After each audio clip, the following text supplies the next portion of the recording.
কাক কালো, কোকিল কালো, কালো মাথার কেশ, এর চেয়ে বেশি কালো মনের হিংসালেশ। নিম তিতা, নিন্দা তিতা, আরো তিতা খর, এর চেয়ে বেশি তিতা 203-এর ঘর। দুই বউ আছে, অশান্তিতে নাই, এটা হতে পারে না। কথা বলেন না কেন? যত কসম খায় কবি তাজা মিশা কথা। আশরাফ আলী থানভীও নাই, ইনসাফের জগৎও নাই। যাও চেষ্টা করবে, উপায় নাই। কারণ এক হাতে তালি বাজে না, বিনা বাতাসে নদীর পানি নড়াচড়া করে না। এরে নবীর উম্মতের দল, যাও একটু ভালো থাকবে, গজবের মোবাইল সব ধ্বংস করে দিয়েছে। মোবাইল মাঝখানে আসার পরে মা বাবা সন্তানের হক আদায় করে না, সন্তান মোবাইলের কারণে মা বাবার হক আদায় করে না। কেন কয় মোবাইলের হক আদায় করি এই টাইম পাওয়া যায় না। সারা রাত আমরা মোনাজাত ধরি বইয়া, মোবাইল ওয়ালারা মোনাজাত ধরে হইয়া। এইভাবে শুয়েই বালিশে মাঝখানে মোবাইল, সারাটা রাত মোবাইলের দিকে তাকায় তাকায় কবিরা গুনাহ করে করে। আর যুবকের চেহারার দিকে তাকাও, 25 বছর 30 বছরের যুবকের চেহারা থাকবে গোলাপের মতো, টক টক করবে, সুন্দর গোলাপের মতো। অথচ যুবকের চেহারার মধ্যে তাকাইলে কোনো মায়া লাগে না। পায়ে হাত রেখে বলছি, রে যুবক, কথাটারে তুই আমার ফালায় দিস না, আল্লাহর কসম। তুই যদি বলো এখন নিচে নামতে, নামবো, তোর পায়ে ধরবো। আমি মিথ্যা কথা বলছি না রে বাবা। যাদের কলবের চক্ষু খোলা, এরা তোর কপালের দিকে তাকাইলে বুঝতে পারে তুই নেক আমল করো না গুনাহ করো। আল্লাহর খাস বান্দা যারা, তারা তাকাইলেই বুঝতে পারে। আজকে মোবাইলে কবিরা গুনাহ করার কারণে তোর চেহারার মধ্যে কোনো উজ্জ্বলতা নাই। আল্লাহ পাক যেইভাবে তোর চেহারাটা বানাইছেন, একটু নজর করে দেখ। আমার মাওলারে চিনস নি রে বাবা? আমার মাওলারে তালাশ কর। আমার মাওলার মতো দয়ার আর কেউ নাই। এরে বান্দা, নজর করিয়া তাকাইয়া দেখ। রডের ফ্যাক্টরি থেকে সিমেন্ট আসে না, সিমেন্টের ফ্যাক্টরি থেকে রড আসে না, তৈলের ফ্যাক্টরি থেকে লবণ বের হয় না, লবণের ফ্যাক্টরি থেকে তৈল বের হয় না। আর আল্লাহ কেমন কুদরতের মালিক! আম্মা জানেরে আল্লাহ একটা ফ্যাক্টরি বানায় দিছেন। ওই ফ্যাক্টরি থেকে আল্লাহ 5টা সন্তান বের করেছেন। তাকাইয়া দেখ, একই ফ্যাক্টরির মাল, 2টা মেয়ে 3টা ছেলে, 3টা মেয়ে 2টা ছেলে, এইভাবে আল্লাহ বানাইলেন। এরে বান্দা, নজর করিয়া দেখছো, একটা কুত্তা শুয়ারের মধ্যে আল্লাহ পাক মেধা দেয় নাই ভালো মন্দ যাচাই করার। আল্লাহ মানুষকে দিছে, মেধাটা একটু খাটাও না কেন? ওরে বান্দা, নজর করে দেখ, একই মায়ের সন্তান, একই ভিটামিন দিয়ে তৈরি হলো, কিন্তু একজনের চেহারার সাথে আর একজনের কোনো চেহারার মিল নাই। কারো কণ্ঠের সাথে কারো কণ্ঠের মিল নাই, কারো আঙ্গুলের টিপের সাথে কারো আঙ্গুলের টিপের মিল নাই।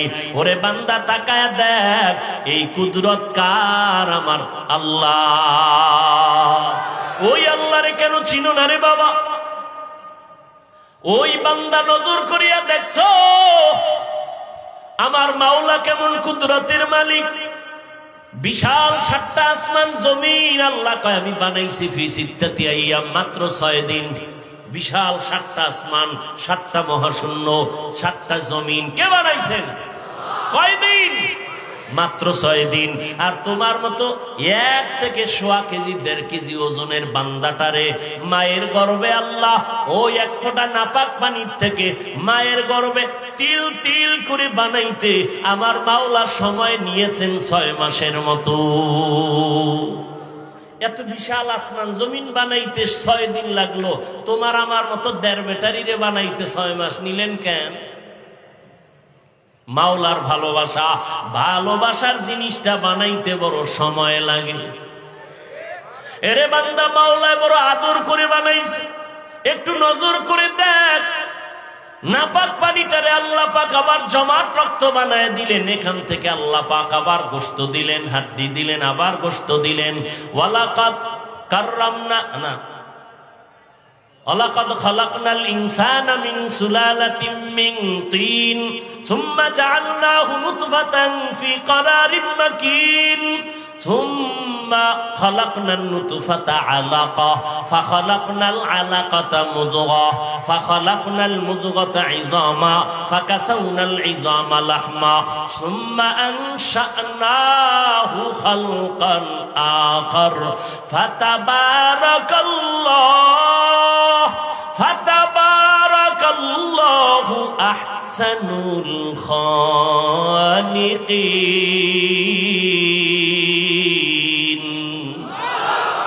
আল্লাহ তাআলা বলেন আমি আল্লাহ পাক জমার শক্ত মাটির থেকে আমি আল্লাহ পাক নাপাক পানির মিশ্রণ দিয়ে তোমারে বানাইয়া জমাট রক্তে আনলাম, এখান থেকে গোশত, এখান থেকে হাড্ডি, এরপরে গোশত দিয়া এমন একটা অবয়ব দিয়ে তোমার সুন্দর চেহারা দিলাম। পুরো বডির মধ্যে চেহারা এত সুন্দর। এই বেটা কাগজ ছাপাইয়া লেমিনেশন করে, লেমিনেটিং করে, পেপার লাগায়, আল্লাহ কা তোর ফুল বডির মধ্যে চেহারাটা আমি লেমিনেশন করে দিয়েছি। নজর করে পরীক্ষা করে দেখিস, এই যে শীতের দিন আসতেছে, মাথা আটকানো, হাত মোজা, পা মোজা, পোশাক দিয়ে বডিটারে আটকাইছো। রাস্তায় যখন চলতে গেছো, যত ধুলাবালু চেহারায়, রোদের তাপ চেহারায়, বৃষ্টির পানি চেহারায়, সব লাগছে, শরীরে লাগে না। এবার গোসলখানায় ঢুইকা দেখ, তোর পুরা শরীরে সাবান না লাগাইলে ময়লা যায় না। আর যেই চেহারায় এত শীত, এত ঠান্ডা, এত গরম, এত ধুলাবালু লাগলো, এখানে সাবান লাগবে না, হালকা পানি দিয়ে দেখ, ফুল বডির মধ্যে চেহারা ঝকমক করে। কাদের কুদরত তারি বর কামাল, আন্তা রব্বি আন্তা হাসবি জুল জালাল, তুহি কাদের জলিলুল্লাহ জাহাদার, বহর হালে তুহি মেরা নেগাহদার। কষ্ট হইতেছে না? আমার আল্লাহকে চিনো। আমার আল্লাহকে চিনতে গেলে নিজের নিয়ে গবেষণা করো। মাইকে কথা বলি, বিদ্যুতের বাতি জ্বলে, চার্জ যাইতেছে, বিল দেওয়া লাগতেছে, কাঠ ভরতেছে। আর আমার মাওলায় যে কথা বলার একটা হরন বানায় দিলেন, মাইক বানায় দিলেন, এটার মেশিন কোথায়? এর ব্যাটারি কোথায়? এই মেশিন তো দুনিয়াতে আসার দিন থেকে জিহ্বা নামের মেশিন বন্ধ হলো না। হাজার হাজার কোটি কোটি কথা সাপ্লাই হয়ে গেল। ওরে বান্দা, জীবনে জিহ্বা ব্যথা করে না, মাথা ব্যথা করে, গাল ব্যথা করে, কিন্তু কখনো বান্দার জিহ্বাটা ব্যথা করে না। এই মেশিনটা কে চালায়? এই কথাগুলো কেমনে কোথার থেকে বের হয়? আমি তো মুখস্থ করিয়া ডায়েরিতে লিখে আসি নাই যে একটার পরে একটা কথা এইভাবে বলবো। আল্লাহ বের করতেছেন সারাটা বছরের দৌড়ের ভিতরে। ওরে নবীর উম্মতের দল, আল্লাহ তাআলা বলেন তোমার এই কথার মধ্যে আমি আল্লাহ মধুময় আওয়াজ দিয়ে দিলাম। আমি আল্লাহর তালাশ করো, এই কণ্ঠের ভিতরে কুদরতের ঘেরান পায়া যাইবা। চেহারা দিয়ে নজর করো, আল্লাহর কুদরতের ঘেরান পায়া যাইবা। এরে নবীর উম্মত, আসলে আল্লাহর মোহাব্বত যখন অন্তরে আসবে, তখন তুমি পাগলের মতো হয়ে যাইবা আল্লাহর হুকুমটা মানার জন্য। কারণ তুমিও মুসলমান, আমিও মুসলমান। ও যুবকেরা, তোমার আল্লাহ আমার আল্লাহ এক, তোমার আমার নবী এক, কোরআন এক, কাবা এক, ধর্ম এক, না আলাদা? দুনিয়াতে আসছি এক, মরণের সময় কাফন হবে তিনটা, তাও এক, কালার হবে আলাদা, না সব এক? আমি বক্তার সম্মানে একটা কাফন বাড়াইয়াও কেউ দিবে না। গরিব মানুষ মরিয়া গেলে গরিবের কারণে একটা কাফন কেউ কমাইয়াও দিবে না। ওই এমপি সাহেবকেও তিনটা সাদা কাফন, এমপি সাহেবের পিএস মারা গেল, তাকে তিনটা সাদা কাফন দেয়া হবে। আর ওই সাদা কাফনে যেদিন ঢুকবি, সেই দিন সব তোমার ভাব শেষ হয়ে যাবে। আমি আজকে বক্তা বাহাদুরি করি, সাদা কাফনে ঢুকে গেলে সব বাহাদুরি বন্ধ। কাফনে কি লেখা থাকবে? এমপি সাহেবের লাশ, কিছুই লেখা থাকবে না। এরে নবীর উম্মতের দল, তুমিও মুসলমান, আমিও মুসলমান রে যুবক। কিন্তু দুঃখ লাগে রে বাবা, আজকে আমি টুপি মাথায় না দিলে বড় লজ্জা পাই, আর তুমি মাথায় টুপি দিতে বড় লজ্জা পাও। কেমন মুসলমান তুমি? আমি দাড়ি না রাখতে লজ্জা লাগে আর তুমি দাড়ি রাখতে লজ্জা পাও। আমি লম্বা জামা না পরলে লজ্জা পাই, তুমি লম্বা জামাটা পরতে লজ্জা পাও। আমি মসজিদে না গেলে লজ্জা লাগে আর তুমি আল্লাহর ঘর মসজিদে ঢুকতে বড় লজ্জা লাগে। আছে না নাই? আমি পর্দা না করলে লজ্জা লাগে আর তোমার পর্দা করতে লজ্জা হয়। আসলে কারণটা কি? আমার মাওলাকে তুমি এখনো পর্যন্ত চিনো নাই, করো নাই, দেখো নাই। কত মানুষ বেকার হয়ে গেল, আমার মাওলার কুদরত কেন দেখো না রে বাবা? মাঝে মাঝে আমি কই, যদি কেউ তাজা আল্লাহরে দেখতে চাও, ঢাকার পঙ্গু হাসপাতালে যাইয়া দেখ, ওখানে যদি নজর করো আমার মাওলার কথা তখন খুঁজে বের করে নিতে পারবি। পঙ্গু হসপিটালে যাইয়া দেখ, তখন বুঝবি আমার মাওলা কেমন। কত মানুষ বাইতুল মুকাররমের মসজিদে জুমার দিন অন্ধ মানুষ ভিক্ষা চায়, ভাই আমারে কিছু টাকা দাও, আমি খানা খাইতে পারি না। অন্ধ মানুষ টাকা নেয়, পকেটের মধ্যে ঢুকায় আর কান্দে। এই তোমাদের টাকা দিয়া সন্ধ্যাবেলা কিছু ডাল চাল নিয়ে ঘরে যাই। আমি যখন সন্ধ্যাবেলায় ঘরে যাই, আমার দুইটা ছোট বাচ্চা আছে, ওই বাচ্চাগুলো আব্বু আব্বু বইলা আমার গলা জড়ায়, আব্বু মজা দাও, আব্বু মজা দাও। আমি তখন আমার পকেট থেকে দুই সন্তানের চকলেট বের করে দেই। ওরা তখন আমার গলা জড়ায় কালে চুমা খায় আর আব্বু তুমি কত ভালো, তোমার মতো ভালো আব্বু আর দুনিয়ায় নাই। আমি বাচ্চা দুইটারে দুই হাত দিয়া জড়ায় কান্না করি, ও মালিক, আজ আমার বাচ্চাগুলো আমার আব্বু কয়া বলে আমি নাকি সুন্দর, আমারে তুমি এমন অন্ধ বানাইছো, আমি তোমার সূর্যটাও দেখতে পারি না, রাত দেখতে পারি না, দিন দেখতে পারি না। আমার কলিজার দুইটা ফুটন্ত বাচ্চাকেও দেখতে পারলাম না, কেমন সুন্দর।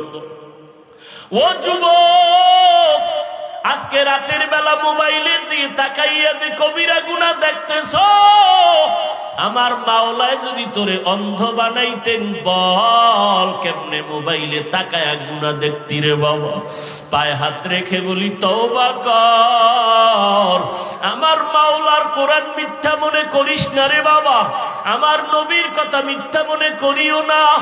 ওরে নবীর উম্মতের দল, তুমি যদি যুক্তি দিয়া বলো নামাজ না পড়লো কবরে কোনো আযাব নাই, ওরে আল্লাহর ওলি বলতেছেন রে বাবা, কবরে গিয়া যদি দেখো কোনো আযাব নাই, তো তুমিও মুক্তি পাইয়া গেলা, আমিও মুক্তি পাইয়া গেলাম। কিন্তু কবরে গিয়া যদি দেখো হঠাৎ বেনামাজির কবরে জাহান্নামের আগুন, ওই বেনামাজি বেরোজাদার সুদখোরের কবরে ৯৯টা সাপ, তখন বলো বাবা তোমার উপায় কি, আমারও কি উপায় হবে? তখন ওই ৩.৫ হাত কবরের থেকে ডাক দিলে কেউ আর খবর নিবে না। ওরে ৩টা প্রশ্ন তোমাকে আমাকে করবে, সব এক, আলাদা কোনো প্রশ্ন করা হবে না। রবের পরিচয় দাও, ধর্মের পরিচয় দাও, রাহমাতুল লিল আলামিনের পরিচয় দাও। ও আল্লাহর বান্দারা, দুনিয়াতে বাসায় যাইয়া মশারি ছাড়া ঘুমাইতে পারো না, মশার কামড় সহ্য করা যায় না, ফ্যানের বাতাস লাগায় ঘুমাও গরম। ওরে আল্লাহর বান্দা, দুনিয়ার গরমের থেকে হাজার হাজার হাজার বেশি গুণের তেজের গরম হবে জাহান্নামের আগুনের গরম। ওরে নামাজ না পড়িয়া, গুনাহ করিয়া, মিথ্যা বলিয়া, গীবত শিকায়াত করিয়া যদি বান্দা কবরে যাও, ওই ৩টা প্রশ্ন যখন করবে, ওই বেনামাজি ঘুষখোর সুদখোরেরা একটা জবাবও দিতে পারবে না। নবীজি বলেন আমার আল্লাহ অর্ডার দিবে, ও কবরের ফেরেশতা, এই নাফরমানের আর সুযোগ দিও না। আমি আল্লাহ কম সুযোগ দেই নাই। দুনিয়াতে আমার দেওয়া পানি, আমার দেওয়া বাতাস, আমার দেওয়া সূর্যের আলো, চাঁদের আলো ভোগ করিয়া, আমার দেওয়া মাছ খাইলো, জমিনের ফসল খাইলো, গাছের ফল খাইয়া একবারও আলহামদুলিল্লাহ বলে নাই। আলেম ওলামারা পায়ে ধরে ধরে নামাজের দাওয়াত দিত, নামাজ পড়ে নাই, দাড়ি রাখে নাই, বরং আলেমের বিরোধিতা করত, কোরআনের বিরোধিতা করত। এখন আর দেরি করিও না, কবরের সাথে জাহান্নামের সাথে রাস্তা খুলে দাও। কবরে জাহান্নামের আগুন, ও বেনামাজি যুবক, মশার কামড় সইতে পারো না, ওই কবরে গেলে জাহান্নামের আগুনের গরম কেমনে সহ্য করবা, সাপের দংশন কেমনে সহ্য করবা রে বাবা। আমার নবী বলেন, আমার আল্লাহ রাগান্বিত হইয়া সর্বশেষ ফেরেশতাকে কথা না বলে সর্বশেষ আল্লাহ কবরের মাটিকে ডেকে বলবে, ও কবরের মাটি,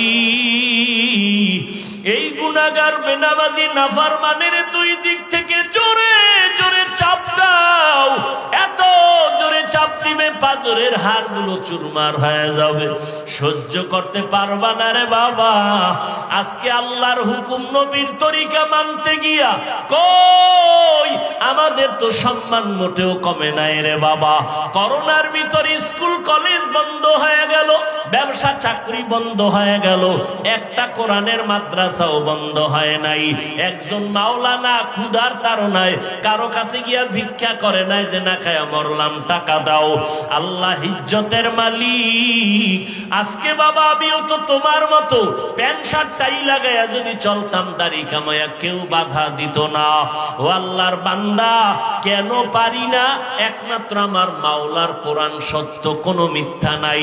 ১৫০০ বছর পর্যন্ত ভুল বের করার অপচেষ্টা করিয়াও কেউ পারে নাই, বরং অনেক বিধর্মীরা কালেমা পড়ে মুসলমান হয়ে গেল।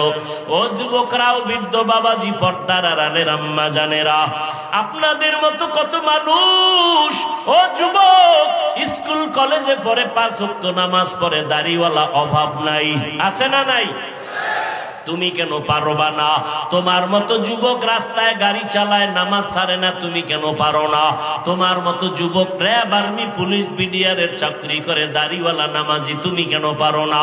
তোমার মতো যুবক তাকায় দেখো, মাছ ধরে নদীর ভিতরে, নামাজ ছাড়ে না, কৃষি কাজ করে, শ্রমিকের কাজ করে, নামাজ ছাড়ে না, তুমি কেন পারো না রে বাবা? ও বুড়া বাবাজিরা, আপনাদের মতো কত বুড়া মানুষ লাঠি হাতে নিয়ে টোকাইয়া মসজিদে গিয়া ৫ ওয়াক্ত নামাজ পড়ে, না, আপনারা কেন পারেন না? ও পর্দার আড়ালের মা বোনেরা, আপনাদের মতো কত মা, কত যুবতী বোন ৫ বেলার নামাজ পড়ে, পর্দা করে, স্বামীর মাল হেফাজত করে, আপনারা কেন পারেন না? এরে আম্মা জান, আপনারা নবীদের মায়ের মতো মা, সাহাবায়ে কেরামদের মায়ের মতো মা, আয়েশা রাদিয়াল্লাহু আনহার মতো নারী, খাদিজা রাদিয়াল্লাহু আনহার মতো নারী, ফাতেমা রাদিয়াল্লাহু আনহার মতো নারী, ঈসা নবীর মা মারিয়াম আলাইহিস সালামের মতো আপনারা নারী। বেঈমান ফেরাউন, যেই ফেরাউন আমার আল্লাহকে আল্লাহ বলে মানে না, নিজের বড় খোদা দাবি করলো, তার ঘরে তার স্ত্রীর নাম কি? আসিয়া। আল্লাহর এমন বান্দি হয়ে গেলেন, পেয়ারা বান্দি। ওই আসিয়ার এক সময় হঠাৎ করে তার চিরুনি, মাথা আসরানের চিরুনি পড়ে গেল নিচে, ফেরাউন পাশে দাঁড়ানো, হঠাৎ করে তার আল্লাহর নামটা জবানে আসছে। ফেরাউন শুনে কয়, বিবি তুমি কি আবার মুসার খোদারে মানো? স্ত্রী আসিয়া ডাক দিয়ে কয়, স্বামী এতদিন গোপন রাখছি, যখন প্রকাশ হয়ে গেল আর গোপন রাখা যাবে না। আমি মুসা নবীর খোদার উপরে ঈমান আনছি। মুসা যেই খোদার গোলাম, আমি আসিয়াও সেই খোদার গোলাম। ফেরাউন বলে, খবরদার, তুমি কি বলো? এইবার বলে, কানে কানে আমারে বলো, আমি তোমার খোদা। আসিয়া ডাক দিয়ে, আমি এমন মাওলারে মানি, মুসার খোদা তো অন্ধ না, আমার খোদা মাওলা তো আমার খোদা অন্ধ না, বধির না। কানে কানেও যদি বলি, আমার মাওলা সব খবর জানবেন। আমি যেহেতু ঈমান আনছি, আর জীবনে আমি ওই মাওলারে ভুলবো না। ফেরাউন বলে, তোমার কঠিন শাস্তি হবে। আসিয়া কয়, তুমি কি শাস্তি দিবা?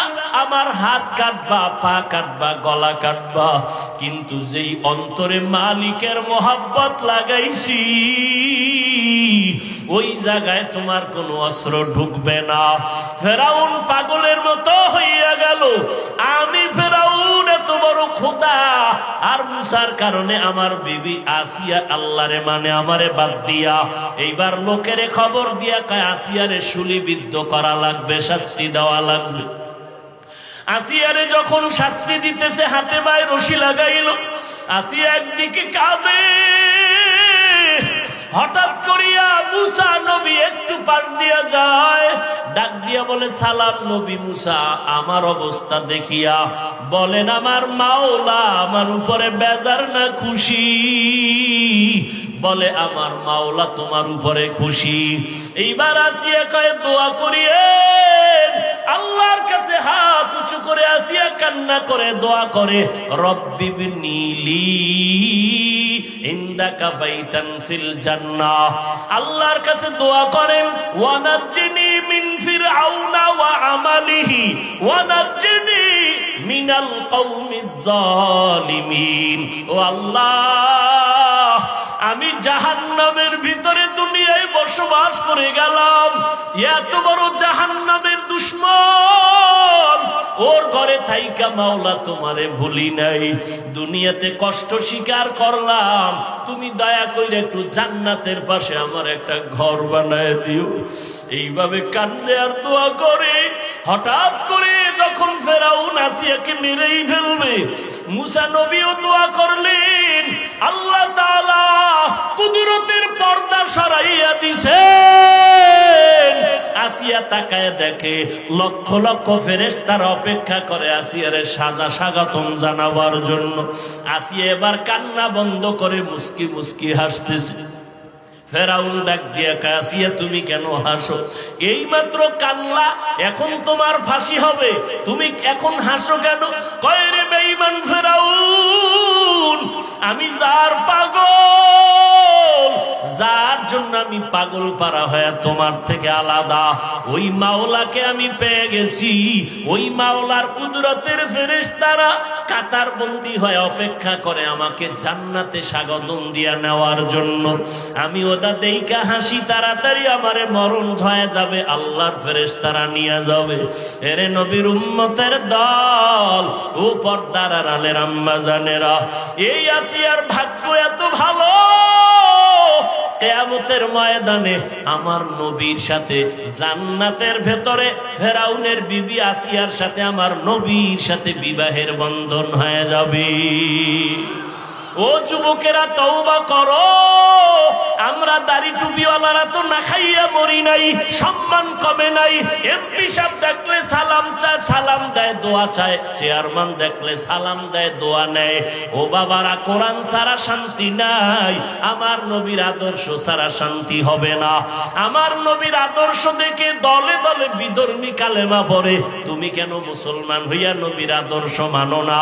আল্লাহ তো এত দয়ার মালিক, রাগ করিয়া তোমার গুনার কারণে পানিও বন্ধ করেন নাই, বাতাস বন্ধ করেন নাই, বরং তওবার দরজা খুলে ডাকে, বান্দা আয়। জীবন ভর যত গুনাহ করেছো, চোখের পানি ছাড়িয়া যদি তওবা করো, আমি আল্লাহ তোর জীবনের সব গুনাহ একটা সেকেন্ডে ক্ষমা করিয়া দিব। ও আল্লাহর বান্দারা, হেদায়েতের মালিক আল্লাহ, রিজিকের মালিক আমার আল্লাহ। ফেরাউন আবু জাহাল নবীরে 13 বছর দেখলো, জানলো, চিনলো, কালেমা পড়ে নাই। আর ওমরের মতো বান্দা নবীর গর্দান কাটতে গিয়া কালেমা পড়ে মুসলমান হয়ে গেল। এই জমিনে আবু জাহালের মতো পাথরওয়ালা অন্তরের কিছু মানুষ, হাজারো বয়ানে দিল নরম হবে না, বয়ানের পরে গিয়া বান্দা মোনাজাত কাঁদবে না, সমালোচনা করে গুনার পাল্লা ভারী করবে।